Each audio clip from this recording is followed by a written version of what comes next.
of Surrey. Aha, yeah man. Enti no Hong Kong and no. Enti via Zoom na ye din komo all the way from the UK and there no pay. Me can all the way kura na aye bibi you because 92.4 no yem so yet UK had no bia. Anyway, doc. Anɔpa dia bɔne nim ya to nsa frɛ wa ye nyina ye hwɛ na ye din komo emfa development bi a ɛkɔ na nim sɛ ɛyɛ Center for Public Opinion and Awareness won so mo de mo nidi ensɛmɔchi ɛwɔ man ankasa. So from where you are now we say the system ne tie ne ade na oti free Ghana o man yi mu sɛ minister bi de ni mates ɛkɔ police station akopiem wɔ court na charge sheet no so no omo bone ne se omo wiawia ne sika to the tune of $1 million 300,000 euros ene de aka mo je ne say your take on that ne yen to aso. Okay, good morning maminchia utiefo nyina. After hearing those reports, no, they are really troubling and concerning reports. And they are troubling and concerning across a number of fronts.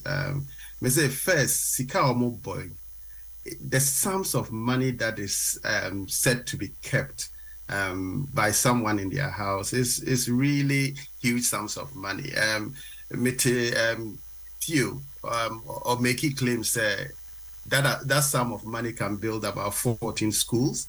So that is actually significant if we have to put that particular amounts of money in context. But it is something that is akin to the movies that we watch, where drug barons, for example, will always keep money so that it's ready when they have to flee for some reason. I wonder what the minister and her partner are fleeing from. So the sums of money is really concerning. But more importantly, I think one of the key issues we have to look at are the implications of what is being said on other sectors of the economy. First, she was a minister of sanitation. She was previously a minister of gender. We are talking about a housemaid that was, at the time this incident happened, 17 years of age. I think that is what Omuchro the charge sheet when it was first filed. So if you look at it, at that age, what was the girl doing being a housemaid for a minister who is in charge of gender and those things? So those are really concerning issues. But I think it speaks to the issue of a lack of understanding and walking the talk by government ministers when it comes to the key mantra that the government also runs with, something like digitalization, where we try to digitalize our economy, and they keep touting the success of government on being able to digitalize all aspects of our economy. So the fact is, we are trying to remove all this fiscal cash, make sure that we are promoting more wire transfers. And if a minister keeps such huge sums of money in her room, then what is the key tenet of government in trying to leave that talk that they do in terms of their digitalization? But I think more importantly, it also speaks to the issue of how the grant agencies, they've been able to run with this and actually address the concerns that have come up in recent times. I acknowledge statement the special prosecutor I really say on this front, but there are other graft agencies that have spoken, haven't spoken at all, and it's actually concerning that if we, the citizens, find these issues alarming, and these agencies that should be leading the fight against corruption, leading investigations when it comes to issues like this, haven't issued a statement when the issue is a public issue that is on our radios, on our TVs, on our discussion forums, actually things we discuss at home, then it actually becomes concerning. But I think a much bigger issue has to do with our corporate political activity. This is a minister who appeared before Parliament and was trying to explain how they spent $43 million in desilting the Odo River. In actual sense, her responses did not actually go down well with members of parliament who were questioning her on this. But it also brings to the issue the fact that our corporate political activity issues and lobbying activity issues have no laws to address them in the country. So people would lobby. We know institutions, firms lobby. They try to get ministers to actually back certain business transactions that they are doing. We know and we have heard that transactions of money always takes place when that happens. So if a minister has unexplained wealth, unexplained money, and I know efforts have been made to explain where all that money is coming from, but if we do not get an investigation to explain the source of that income, to ensure that this is genuine money that's coming from a particular source, then it becomes concerning for us. And we know how much ministers earn. So if we have these type of issues that are coming up where we cannot explain wealth, for a minister of a government that actually said at the time, Victoria Hammond, if my memory serves me right. Victoria Hammer. Yes, Hammer. Actually spoke about making 1 million. She spoke about making 1 million. We said, oh, we need to do a lifestyle audit. Oslo Wusa actually came up and said a lifestyle audit needs to be conducted. But this is a case where we know the money is there in the house of a serving minister. Have we done any audit to ascertain where that money is coming from when we know how much the minister is earning? But I think one of the issues that we're not talking about are the implications of all this for the wider sector of the economy. For example, a housemaid goes up and buys a house worth $70-something thousand. What checks have been done?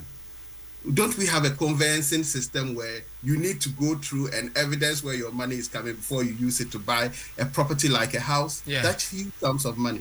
So it speaks to all the agencies that we have in place. And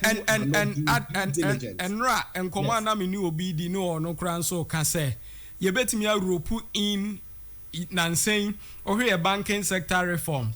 Anyhow, and go for lose GDA or your banks to the extent say it may not be the case, but he was saying, say, it could be the reason why, to the extent, the whole minister grant any confidence, say, such amount of money, no, on Fanconco to bank, but a one home. Don't forget, say, and yes, $1 million in England and Dahon will be fire. Report on the say, a yadia, Omuyin and Kakran Kakra. So the presumption is that a year more into your honey, Kakra for that period. And if a minister couldn't suit me keep pusika way in our one, then suffice to say, on okran sumpon will need trust to be our bank, you say, or didn't see Kabaka to Hodom. It may be pedestrian, but some and any panels will advance in a point. But if that is the point or more advancing, it even becomes even more concerning for us that a government minister that has regulatory powers that should be running these sectors hasn't got trust in the sector, then who are we to then trust the system? That would mean that will be a but that is not even the issue. It's not about Sikano. It's about the source of the wealth, the unexplained source of the wealth. And yes, who bank say they'll definitely, especially huge sums of money, say they'll ask what the money is for. And I say, even the special prosecutor, the investigation, this should not take more than a week to do. If you are tracing the source of income, monies that we are attributing to $1 million, 300,000 euros, etc., easy to just find the actual. So if it's a withdrawal, there will be withdrawal slips to show. There will be a bank that actually authorized that, etc. So these are things that we can easily find. So if someone is making that, in my view, it's a pedestrian this thing on a minister not trusting the banking sector and therefore it's withdrawing the monies in bits and living in their house. We've heard about people attacking William Vance. We've actually heard about armed robbers and stuff like that. Do you trust your money in a bank or in your house? It's something that I just do not ascribe to, and I don't think it's an argument that holds at all. Okay, as it stands, or resign was the letter called President Aje or true you say, my dear Mr. President, and so I responded, my dear Cecilia. We are not sure on it, and also on the assures at the end of everything, no, her integrity shall be established. President, and so oh yes, I am convinced, just as you are, that at the end of everything, your integrity will also be established. I feel Office of the Special Prosecutor to and among omo akọ ne fie omo akọye nhwemu and all that. Do you think say enough and I say there still has to be more? It's the way the president responded to the resignation letter that is actually very concerning to us.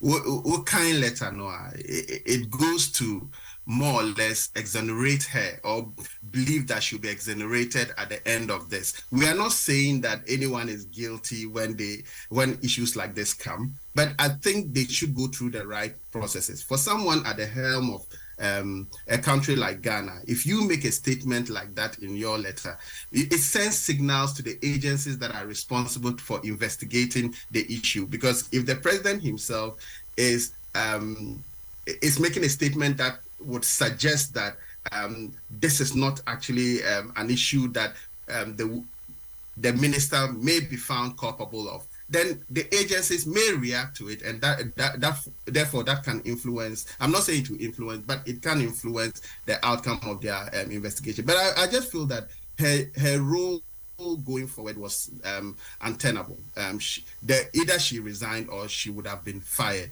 But I think the president could have gone further than just acknowledging her resignation and saying that, oh, dearest Cecilia, he could have actually referred the matter for further investigation. I know some of the anti-graft agencies are waiting for people to then submit this thing for investigations to take place. But I don't think this is an issue that should wait for receive this thing from citizens before you investigate. I think the president did not do himself justice by the response that he actually gave to the resignation letter. He could have gone much beyond that. He could have actually taken himself out of the situation, left those agencies to go ahead with their investigations and come out with an outcome, and not suggest in his letter that he believes at the end of the day the integrity will be established. Yeah. But Doc, over the years, Ghana and I say yes, Obia wa adwin bi say nkrofo politics mu koyeye. Odi toto other developed countries to say UK who are we ni ade a. Menya sure say ye ka sikafo e wo man mu politicians na beba first, but in this part of the world, Ghana hano politicians momuna e wo sika no pa, and a few businessmen celebrities be abeshishe musa. Sa incident way, does it really give credence to that assertion? E shemu kena say indeed politicians say wo sika wo Ghana ha pa. Now the next question to answer and so say, if that is the case, where do they get these monies from? Yes. So the problem, and yes, politicians cannot be rich. A politician can be rich in their own right if they undertake business activities that can explain the source of their wealth. Some may have been rich before they went into politics, but once they get into politics, declare their assets, and at the end of the day, we are seeing that they are living beyond what we would ascribe to being how much a politician would earn, and therefore would determine their standard of living. Then it becomes a matter of concern. But I think we also have to take the share of the blame. I think the general public has to take the share of the blame. Our politicians are there to serve us.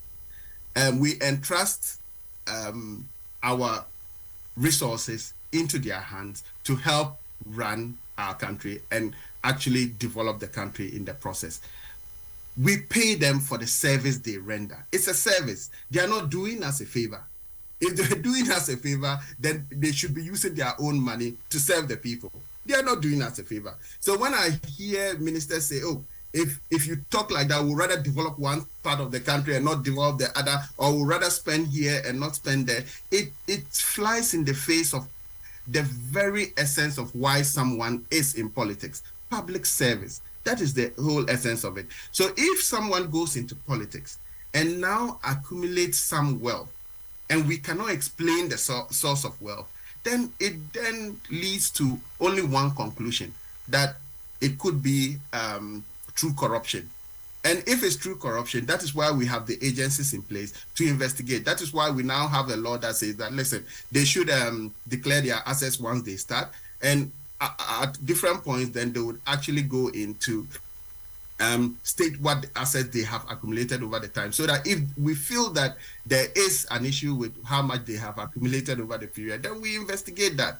But in any case, politics is not the avenue where people should go in and make wealth, because the resources that is entrusted on them is for them to use in the service of the people. But since you're part of the world, the sanity, they go in to make wealth because you I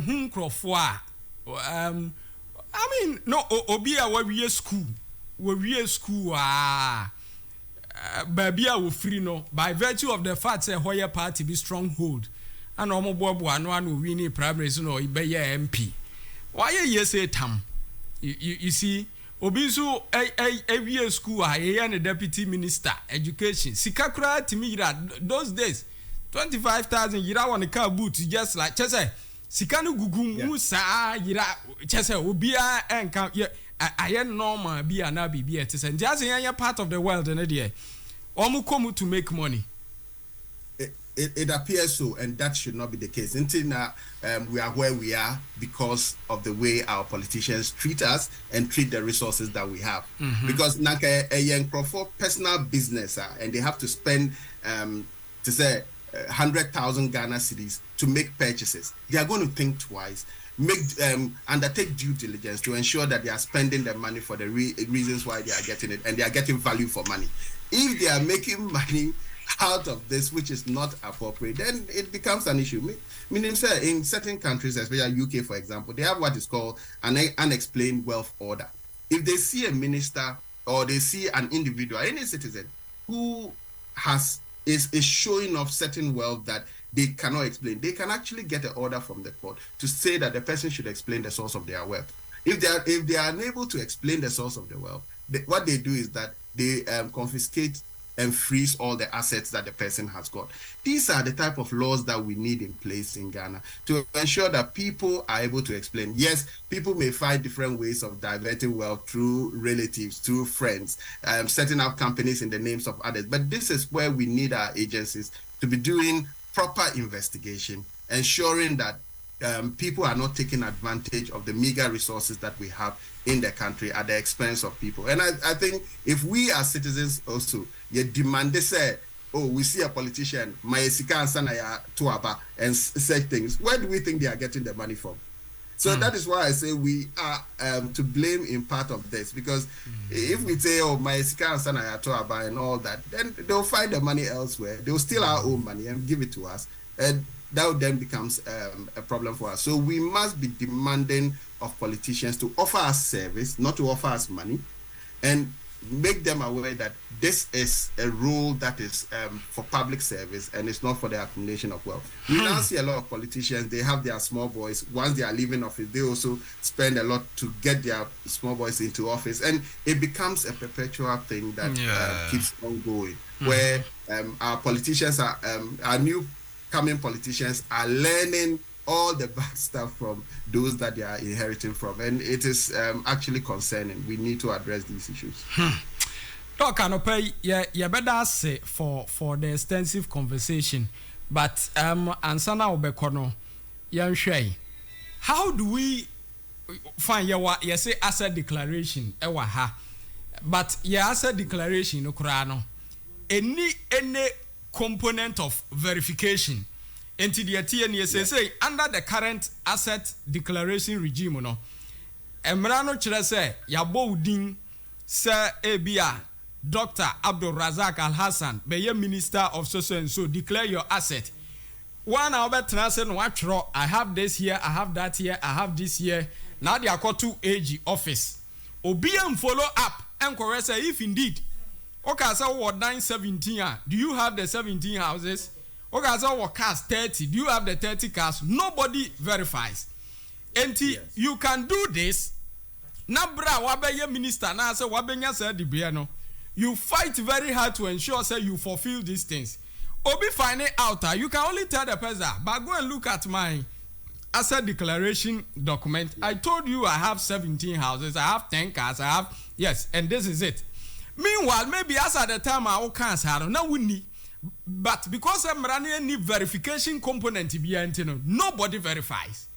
And I said we are not forthcoming with an amount a year to deter some of these excesses. Yeah, it is true, and I know it is something that speaks to the whole process of asset declaration. If we want our politicians to make laws to police themselves, obviously they will make the laws in such a way that they understand the law and would find the loopholes within the law in declaring their assets. Even when it comes to the asset declaration, we know what's happened of recent times where people did not declare their assets immediately they took office, which should have been the case. The law allows them to do that after a couple of, I think about 6 months. 6 months. 6 months. And within 6 months, you can imagine what can happen within that time. We need our agencies to be keen in making sure that they are carrying out due diligence when it comes to the investigations in respect of making sure that assets declared are checked. At the end of the day, when the person is going back, they can actually verify that whatever they've accumulated over time could be traced and the source of those assets made public again. And this information should be made public. I think there is no better police than the citizenship. If we see such declarations being public documents, and you begin to attribute certain assets linked to certain politicians, people will definitely come out and report that, and that could be investigated. So your problem, Ghana, is not the issue of the laws. In my view, it's not the issue of the laws. It is how we operationalize it and how we get people who are working within these agencies to work assiduously to ensure that people are abiding by these laws, because we cannot keep making laws and adding laws to laws when people are not actually making sure that the operationalization of these laws are working. I think it is a very easy thing for us to do. People come in, they should declare, let them declare. We should always make sure that we are monitoring it and making sure that they follow up frequently to ensure that whatever is declared is actually what the person has. We know people can always register companies on behalf of other people and behalf of relatives, pass assets on to people. These are things that our agencies have the resources to actually follow up and trace source of wealth that people have. And we expect them to do such due diligence in their operations and their work. Good. Doc Anope Dasi. You ever said in Komobio? Good. Thank you. Dr. Abdul Razak Alhassan.